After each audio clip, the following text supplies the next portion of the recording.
নমস্কার, কেমন আছেন সবাই? বং ইন সিডনি ব্লগে আপনাদের সবাইকে স্বাগত জানাই। দিনটা ছিল শনিবার, আর আজ সকাল থেকে মেঘ সূর্যের লুকোচুরি খেলা চলছে।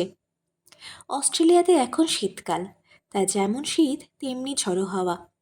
খানিকের জন্য বাইরে গিয়েছিলাম, কিন্তু জানেন তো, হাওয়ার জন্য দাঁড়ানোই মুশকিল ছিল।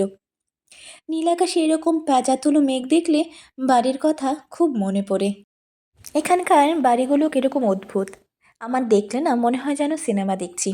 সিনেমাতে এরকমটাই তো বাড়িঘর দেখা যেত। আমি ছোট একটা গ্রাম থেকে বড় হয়েছি, তাই এরকম বাড়িঘর দেখা আর কখনো সুযোগ হয়ে ওঠেনি। প্রায় 26 কিলোমিটার বেগে কাল হাওয়া দিচ্ছিল।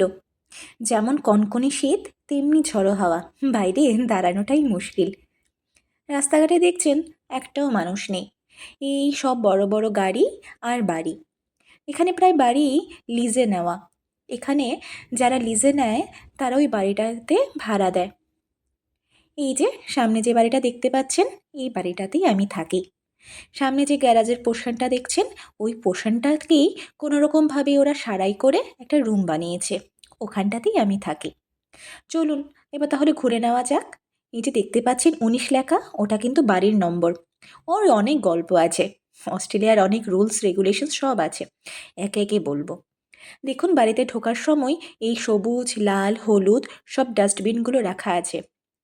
প্রতি সপ্তাহে একজন একজনের করে নাম আসে, কেউ নিয়ে বাইরে রাখবে, তারপর ওই যে ময়লা ফেলার গাড়ি এসে সবগুলো খালি করে নেবে।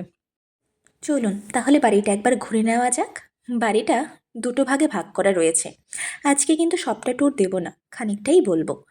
আমার সামনে যে সিঁড়িটা চলে যাচ্ছে ওইটা দিয়ে উপরে যাওয়া যায়। উপরে ঘরগুলো বেশ বড় বড়, সুন্দর, চারিদিক থেকে সূর্যের আলো আসে। আমি প্রথমে উপরেই ঘর পাচ্ছিলাম, কিন্তু আসতে দেরি হয়ে যাওয়ায় ওই রুমটা আর আমার জন্য রাখা হয়নি। আমি নিচে একটা রুম পেয়েছি, কিন্তু ঘরটা বড় হলেও ওখানে কোনো জানলা নেই। এটা হচ্ছে আমাদের কমন স্পেস। এখানে যে সোফা দেখতে পাচ্ছেন সবটাই আমাদের কমন এরিয়ার জন্যই রাখা। টিভি রয়েছে, আর যার যদি কোনো বাইক বা সাইকেল থাকে ওরা ঘরের মধ্যে এনেই রাখে। এই যে দরজাটা খোলা দেখতে পাচ্ছেন, সেটাই আমার রুম। কোনো একদিন না হলে একটা টুকুস করে ভিডিও দিয়ে দেব। এখানে আমি একটা জিনিস আসার পর দেখতে পারলাম যে এখানে মানুষেরা বেশিরভাগই ইলেকট্রনিক্স জিনিস ব্যবহার করে। আমি যে ঘরে রান্না করি সেখানে কোনো গ্যাস ওভেন নেই, একটা হিটিং প্যান আছে, সেখানটায় রান্না করতে লাগে। হিটিং প্যান বলুন আর হিটিং গ্যাস স্টোভ, সেটা। আর সব তো রয়েছে সেই ইলেকট্রনিক যন্ত্রপাতি। তো লাইফটাকে ইজি করার জন্য এই ব্যস্তবহুল সময়ে সবাই কী করে একদিন রান্না করে রাখে, প্রতিদিন গরম করেই খায়। আমি বাবা সেটা পারি না, তো আমি রান্নাবান্নাই করি। তো এটাই হচ্ছে আমাদের রুমের নিচের কিচেন এরিয়া আর কমন এরিয়া। আজ আর ভিডিওটা বড় করলাম না, এখানেই শেষ করব। সামনে ভিডিওতে বলবো যারা নতুন অস্ট্রেলিয়া আসছেন তাদের কী কী জিনিস মাথায় রাখতে লাগবে। তো আজকের মতো টাটা জানাই।